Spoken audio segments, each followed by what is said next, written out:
इसमें साफ सी बात है, जो बच्चा जिसकी बैकिंग होगी, जिसको एक पॉलिटिकल बैक होगा, जिसको एक जी। ब्यूरोक्रेसी का बैक होगा, जी। वो बच्चा जो है एग्जाम क्वालिफाई तो रिटर्न कर लेंगे, लेकिन उसको जो है जब उसके एग्जाम में रिटर्न में कम मार्क्स रहेंगे, उसमें उसको वाइवा में मार्क्स ऐड ऑन करके उसको जो है लगाया जाएगा। साफ सी बात है, फेवरिटिज्म और करप्शन। जो पैसा देगा वो वाइवा में क्वालिफाई होगा, और जिसकी बैकिंग होगी, जिसको फेवरिटिज्म होगा, जिसको ब्यूरोक्रेसी का बैकअप होगा, जिसको पॉलिटिशियन का सपोर्ट होगा, वो क्वालिफाई करेगा। ये तो वो आम सी बात होगी ना। जो डिजर्विंग एक जेन्युइन जो एक एस्पिरेंट होगा, जो रात दिन मेहनत करके जो है पढ़ाई करता होगा, उसका हक छीना जा रहा है। तो आप क्या कहना चाहते हैं कि इसमें पैसे चलेंगे, पैसे बिल्कुल देके करप्शन, इसमें करप्शन होने वाली है। इस एजेंडा में जो ये एजेंडा ला रहे हैं, क्या ये एजेंडा तो इनके मैनिफेस्टो में था नहीं। मैनिफेस्टो के अकॉर्डिंग सरकार को काम करना चाहिए था, लेकिन वो मैनिफेस्टो, उसमें तो यू टर्न जो है उमर सरकार ने ले लिया है, और वो चीजें करने जा रहे हैं जिसमें भ्रष्टाचार हो, जिसमें ये कमाई करे। जो इन्होंने पैसा खर्चा है इलेक्शन कैंपेन पे, वो अब तो ये उसूल करना चाहते हैं ना इन्हीं तरीकों से। आपको लगता है ये तरीका लगा के जो है वो पैसे वसूल हो जाएंगे? यही तरीका जो है पैसा वसूल करने का है। और जो है हमारे जो जेन्युइन डिजर्विंग जो गरीब बच्चे हैं, जिनको जो डिजर्व करते हैं, उनके साथ नाइंसाफी होने जा रही है। तो मैं युवाओं को मेरी एक हाथ जोड़ के निवेदन है कि आप इस जो है मुहिम का हिस्सा बने, और इस मुहिम के खिलाफ जो है आवाज उठाए, और जो ये एजेंडा जो है इसको जो है कैंसिल करें, कि वाइवा ऑरल टेस्ट नहीं होना चाहिए नॉन कैस्टेड पोस्ट के लिए। मेहरान अंजुम मीर जी समय हमारे साथ मौजूद हैं। आपको बता दें, पहले सोशल एक्टिविस्ट के तौर पे जो है वो काम किया करते थे, लेकिन हाल ही में जो है इन्होंने अब आम आदमी पार्टी जो है वो ज्वाइन की है। जिस तरह से आप सब जानते हैं कि एसपीओस का मुद्दा हो, ओवर एज जो यूथ है उनके लिए एज रिलैक्सेशन का मुद्दा हो, या अन्य कोई भी इशू हो, तो उस पर जो है आए दिन जो है वो सोशल एक्टिविस्ट के तौर पर जो है आवाज़ उठाते थे। लेकिन अब आम आदमी पार्टी का दामन जो है थाम चुके हैं। मेहरान जी, सबसे पहले आपको हमारी चैनल की तरफ से आपको बहुत मुबारक हो, आपने आम आदमी पार्टी जो है वो ज्वाइन की है। बहुत बहुत शुक्रिया, आपका भी बहुत बहुत शुक्रिया, और आपको भी बहुत बहुत मुबारक हो। मेहरान जी, आपको ऐसा क्या लगा कि आम आदमी पार्टी जो है आपको ज्वाइन करनी चाहिए? क्या सोशल एक्टिविस्ट रहकर जो है आप जो इश्यूज रेज करते थे, क्या उससे सही तरीके से रेज नहीं हो पाते थे, या आपको मदद जो है वो नहीं मिल पाती थी? अब आम आदमी पार्टी में आकर आपको लगता है कि उससे बेहतर तरीके से वो सारे इश्यूज जो है रेज होंगे, या उनका निवारण जो है वो होगा? देखो, सबसे पहले मैं एक बात कहना चाहूँगा, जब भी हम कोई ग्राउंड ज़ीरो पे हम इशू रेज़ करते हैं, हम अपने मतलब जो है, जो इलेक्टेड होते हैं, एमएलएज़ होते हैं या ब्यूरोक्रेट्स होते हैं, उन तक बात पहुँचाने और उन पे दबाव बनाना ब्यूरोक्रेट्स के ऊपर, सिस्टम के ऊपर, तो कहीं न कहीं मुझे इस चीज़ की कमी महसूस होती थी कि एक संगठन का, एक रिप्रेजेंटेशन का, एक पार्टी का सहयोग होना बहुत ज़रूरी है। तो इस को मद्देनज़र रखते हुए पूरे देश भर में अगर कोई बेहतर काम कर रहे हैं, बेहतर एक नेतृत्व अगर चल रहा है, बेहतर एक लीडरशिप चल रही है, वो एक आम आदमी पार्टी ही एक जो है, जो एक देश के अंदर एक अच्छी भूमिका निभा रही है, हर मुद्दे को जो है सीरियसली ले रही है। और युवाओं का मुद्दा हो, सीनियर सिटीज़न का मुद्दा हो, हेल्थ सेक्टर का मसला हो, एजुकेशन का मसला हो, अन्य बड़े मुद्दे हैं, उनके ऊपर अगर सरकार कोई अगर सीरियस तरीके से जो है काम करती आई और सीरियसनेस शो दिखाई, वो एक आम आदमी पार्टी है।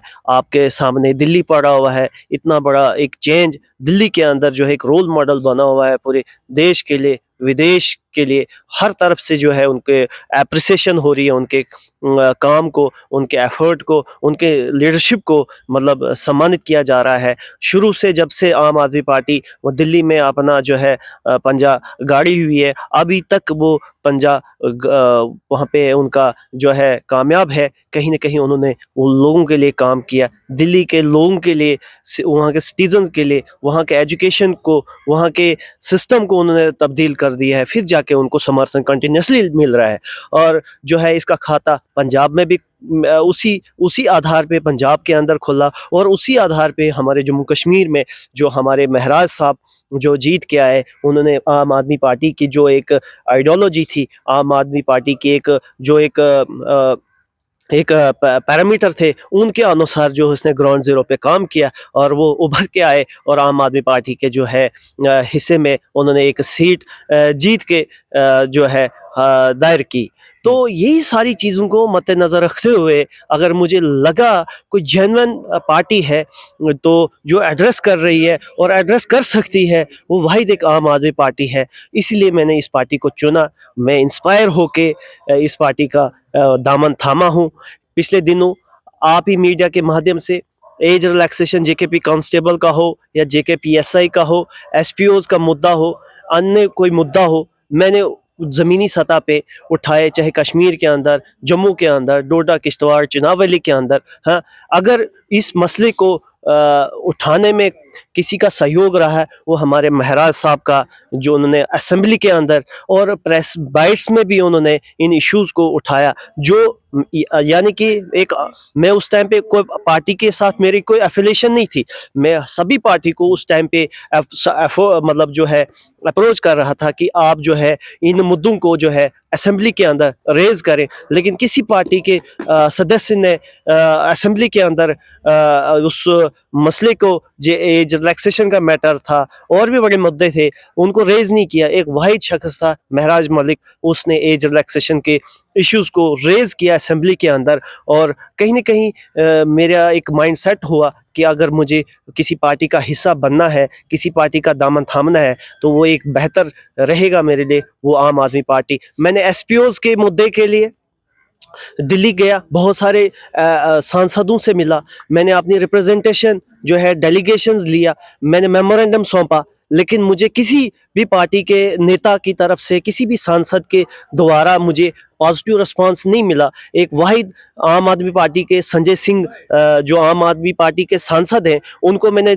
सबमिट किया, उन्होंने बिल्कुल मिलने का टाइम दिया और सुनने का पूरा उन्होंने टाइम दिया और पूरा विचार किया, डिस्कस किया। जम्मू कश्मीर के जो एसपीओ जो लगातार हमारी जो पिछले 20-25 सालों से जो अपनी सेवाएं दे रहे हैं, उन सेवाओं के ऊपर जो है चर्चा हुई। उन्होंने पूछा और उन्होंने वादा किया कि मेरा सेशन जो ही स्टार्ट होता है, मैं जम्मू कश्मीर के एसपीओज़ के हित के लिए जो है पार्लियामेंट के अंदर जो है आवाज़ उठाऊंगा और जो है भारत सरकार होमस्ट्री के ऊपर जो है दबाव बनाऊंगा, पूरा प्रयास करेंगे उनके साथ इंसाफ हो।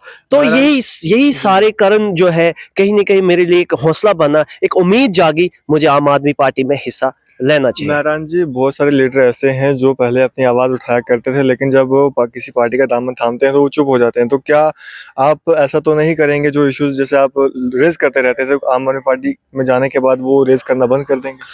ऐसा नहीं है। मैंने पार्टी इसलिए ज्वाइन की है ताकि मैं जो पहले कहीं न कहीं एक अपने एफर्ट से, एक अपने एज पे आवाज़ उठाता था, तो आने वाले समय में मैंने ये विचार रखा है, सोचा है, एक प्रेडिक्ट किया कि मुझे एक पार्टी की भी सपोर्ट रहेगी, एक ऑर्गेनाइजेशन का भी सपोर्ट रहेगा, जो इलेक्टेड रिप्रेजेंटेटिव उनका भी सपोर्ट रहेगा। आवाज़ और बेहतर तरीके से मैं उठा सकता हूँ उनके नेतृत्व में, उनके मार्गदर्शन में, मतलब हर तरीके से मैं और बढ़ चढ़ के और मुद्दे जो है उठाऊंगा। एक संगठन के रूप में, संगठन की एक मतलब जो है इजाज़त के समेत एक प्रोटोकॉल में, एक अपने जम्मू कश्मीर के अंदर एक संगठन की आवाज़ बने, वो मुद्दा जो मैं रेज़ करूं, या कोई और अन्य नेता जो ज़मीनी सतह जो किसी काज के साथ, किसी सोसाइटी के युवाओं के साथ जो जुड़ा हो, उसको हम जो है पूरे, खाली मैं नहीं, और भी जो संगठन के लोग हों, संगठन की आवाज़ बने, वो पार्टी उसका उस मुद्दे का एक हिस्सा बने और उसके ऊपर चर्चा करे, चाहे यहाँ असेंबली में उठाना पड़े या आउटडोर असेंबली के हो, पार्लियामेंट में अगर उठाना पड़े, पार्लियामेंट में या नेशनल लेवल पे उठाना हो, उठाएंगे। पार्टी में ज्वाइन करने का मेरा एक ही मकसद है कि कहीं ना कहीं मैं कमज़ोर महसूस करता था, अकेला आदमी, वन मैन आर्मी की तरह मैं आवाज़ उठाता था और अपनी बात रखता था, लेकिन कहीं ना कहीं मुझे उसका इम्पैक्ट अच्छा देखने को नहीं मिला। तो एक अच्छे एक इम्पैक्ट के लिए, ताकि मुझे एक पॉजिटिव रिस्पांस आए, एक आउटपुट आए, इसलिए मैंने जो है पार्टी का हिस्सा जो है लिया है। पार्टी का सहारा लिया है, पार्टी की सपोर्ट हो, पार्टी की बैकिंग हो, ताकि मैं और शक्तिशाली तरीके से हर मुद्दे को एड्रेस करूं, रेड्रेस करूं और रिजॉल्व करवाने की कोशिश करूं और पार्टी के बिल्कुल मद्देनजर रखते हुए उनके सहयोग से और उनके दबाव से उस मसले को, उस काज को रेड्रेस करने का पूरा प्रयास करेंगे। महरान जी, मैं आपका एक पोस्ट देख रहा था जिसमें आपने जो लेवल 6 की जो पोस्ट जॉब्स होती हैं उनके लिए जो रिटन और ओरल वाइवा जो है एग्जामिनेशन, आप कह रहे थे कि ये नहीं होने चाहिए, तो आखिर क्या कारण मानते हैं, क्यों नहीं होने चाहिए और क्यों आप इसके खिलाफ हैं? देखो, रात में एक सर्कुलर आया कि 20 तारीख को एक कैबिनेट होने जा रही है और वो एजेंडा जब मैंने पढ़ा, उस एजेंडा में लेवल 6 पोस्ट जो है उसके लिए जो है वाइवा यानी कि ओरल टेस्ट एग्जाम कंडक्ट करने जा रही है सरकार। तो मैं कहना चाहता हूँ ये साफ सी वो चीज है, वही बात आ गई, फेवरेटिज्म, करप्शन को बढ़ावा देना। हाँ, तो कहीं ना कहीं एक उसको स्पेस दी जा रही है, फेवरेटिज्म अपने लोगों के रिश्तेदारों को जो है उस वाइवा के माध्यम से उन बच्चों को जो है मतलब जो है जॉब देने का एक सरकार की तरफ से एक प्रयास किया जाने जा रहा है। तो इसका मैं विरोध करता हूं। मैंने जब से ये चीज़ पढ़ी है तब से मैंने ट्वीट भी किया है और अन्य सोशल मीडिया में भी युवाओं को अवेयर कर रहा हूं कि इस चीज़ का एक हिस्सा बने, इसके ऊपर आवाज़ उठाए कि जो पहले एलजी के दौरान एक ऑरल टेस्ट को अगर जो है कैंसिल किया गया था, इसको एजेंडा में लाने की क्या जरूरत है? आप वो चीज क्यों नहीं लाते हो जो आपने मैनिफेस्टो में रखा था, आपने इलेक्शन प्रचार में, आपने कैंपेनिंग में जो चीजें आपने रखी थी। सबसे बड़ी बात मैं आपको बोलूंगा एज रिलैक्सेशन की। इन्होंने कांस्टेबल की में भी एज रिलैक्सेशन नहीं दी, अभी जेकेपीएसआई का था उसमें भी एज रिलैक्सेशन नहीं दी। लद्दाख के अंदर 5 साल की एज रिलैक्सेशन मिली, यहाँ पे एज रिलैक्सेशन नहीं मिल रही है। जो मैनिफेस्टो में चीजें हैं, उस मैनिफेस्टो के आधार पे जो हमारी जो चुनी हुई सरकार काम नहीं कर रही और उस चीज के ऊपर काम कर रही है जहां से इनको फेवरेटिज्म, जहां से इनको करप्शन का जो एक सोर्स बने, उसके ऊपर जो है बहुत बड़ा आरोप लगा रहे हैं आपकी फेवरेटिज्म और करप्शन के लिए जो है इस तरह की चीज की जा रही है। अगर ये चीज वो रख रहे हैं, प्रस्ताव रख रहे हैं, तो जरूर इस पे विचार विमर्श तो किया होगा। इसके इसका क्या फायदा होगा, क्या चीज होगी, वो तो देखा होगा ना। इसमें साफ सी बात है, जो बच्चा जिसकी बैकिंग होगी, जिसको एक पॉलिटिकल बैक होगा, जिसको एक ब्यूरोक्रेसी का बैक होगा, वो बच्चा जो है एग्जाम क्वालिफाई तो रिटर्न कर लेंगे, लेकिन उसको जो है जब उसके एग्जाम में रिटर्न में कम मार्क्स रहेंगे, उसमें उसको वाइवा में मार्क्स ऐड ऑन करके उसको जो है लगाया जाएगा। साफ सी बात है, फेवरेटिज्म और करप्शन। जो पैसा देगा वो वाइवा में क्वालिफाई होगा और जिसकी बैकिंग होगी, जिसको फेवरेटिज्म होगा, जिसको ब्यूरोक्रेसी का बैकअप होगा, जिसको पॉलिटिशियन का सपोर्ट होगा, वो क्वालिफाई करेगा। ये तो वो आम सी बात होगी ना। जो डिजर्विंग, एक जेन्युइन जो एक एस्पिरेंट होगा, जो रात दिन मेहनत करके जो है पढ़ाई करता होगा, उसका हक छीना जा रहा है। तो आप क्या कहना चाहते हैं कि इसमें पैसे चलेंगे? पैसे बिल्कुल करप्शन, इसमें करप्शन होने वाली है। इस एजेंडा में जो ये एजेंडा ला रहे हैं, क्या ये एजेंडा तो इनके मैनिफेस्टो में था नहीं। मैनिफेस्टो के अकॉर्डिंग सरकार को काम करना चाहिए था, लेकिन वो मैनिफेस्टो, उसमें तो यू टर्न जो है उमर सरकार ने ले लिया है और वो चीजें करने जा रहे हैं जिसमें भ्रष्टाचार हो, जिसमें ये कमाई करे। जो इन्होंने पैसा खर्चा है इलेक्शन कैंपेन पे, वो अब तो ये उसूल करना चाहते हैं ना इन्हीं तरीकों से। आपको लगता है ये तरीका लगा के जो है वो पैसे वसूल हो जाएंगे? यही तरीका जो है पैसा वसूल करने का है। और जो है हमारे जो जेन्युइन डिजर्विंग, जो गरीब बच्चे हैं, जिनको जो डिजर्व करते हैं, उनके साथ नाइंसाफी होने जा रही है।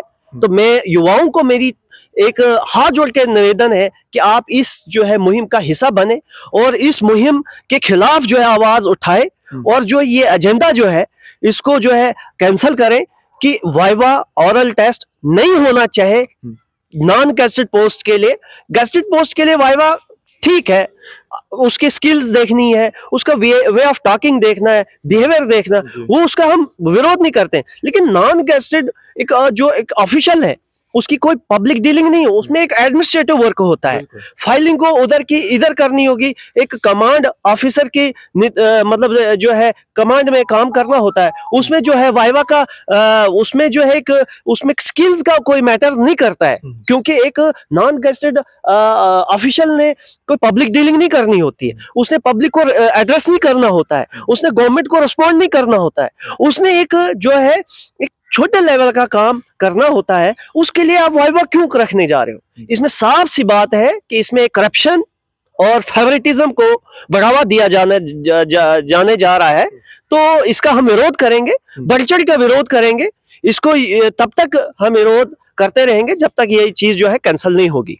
चलिए महरान जी, बहुत शुक्रिया हमारे साथ बातचीत करने के लिए, अपना कीमती समय देने के लिए। धन्यवाद जी। तो ये थे हमारे साथ महरान अंजुम मीर जी, हमारे साथ बातचीत कर रहे थे और आम आदमी पार्टी का जो है आप दामन थाम चुके हैं और आप लोग इस पे अपनी क्या राय रखते हैं, अपनी राय, अपने विचार, सुझाव कमेंट्स बॉक्स में जरूर दीजिएगा और इस तरह के अपडेट्स के लिए जुड़े रहें और देखते रहें नेशन फ्रंट न्यूज़।